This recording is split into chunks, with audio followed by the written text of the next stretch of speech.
Viimeisenä vaan ei vähäisimpänä Sanna Jääskeläinen. Ohjaaja toimii koeohjaajan mukaan koko suorituksen ajan. Koira on hyvin vietikäs ja koiralla ja ohjaajalla on ilmeisen hyvä suhde. Koirat pääsääntöisesti tekee just niin kuin ohjaaja sanoo, paitsi tuossa aivan lopussa. Vapaana seuraaminen, niin koira pitää hyvää ja tiivistä kontaktia koko suorituksen ajan.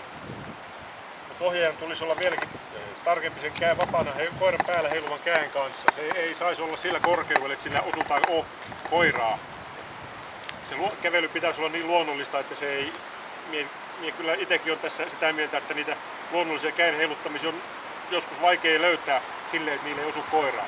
Mutta kuitenkin sanotaan, että jossakin tilanteessa tämmöinen tulkitaan lisää käskyä, kun hipastaa koira, olkoon se tahatonta tai tahallista. Minä annoin kuitenkin tästä erinomaisen. Se ei tarkoita sitä, että se olisi siitä saanut 20 pistettä, vaan vähän otin pois. Liikkeestä istuminen valmistava osa on kunnossa. Koira suorittaa ripein liikkeen, istuu todella ripeästi. Liikkeenä erinomainen. Liikkeestä maahanmenoa luoksutuolo. Tässä valmistavassa osassa, kun siellä käsky seuraa, niin koira nousee heti ylös seisomaan ja siinä lähdet sen jälkeen vasta liikkeelle. Koira ei tavallaan lähde istumaliikkeestä, vaan koira kerkee nousee seisomaan ennen kuin siellä lähdet liikkeelle.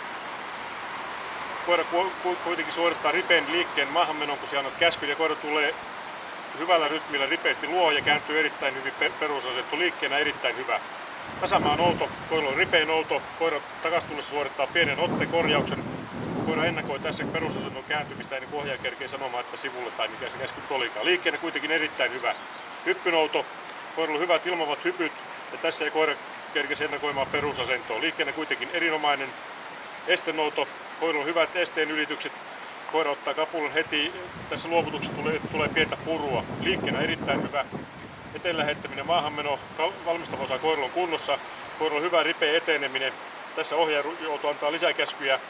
Koira suorittaa ympyräjuoksua hyvin villinä ja vapaana. Ja näki, että koira nauttii siitä ryntäilystä, kun siihen asti oli vähän niin kuin kahlehdittu.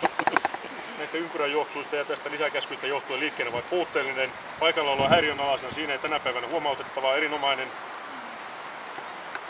Loppuarvosana tänään erittäin hyvä pisteet 92.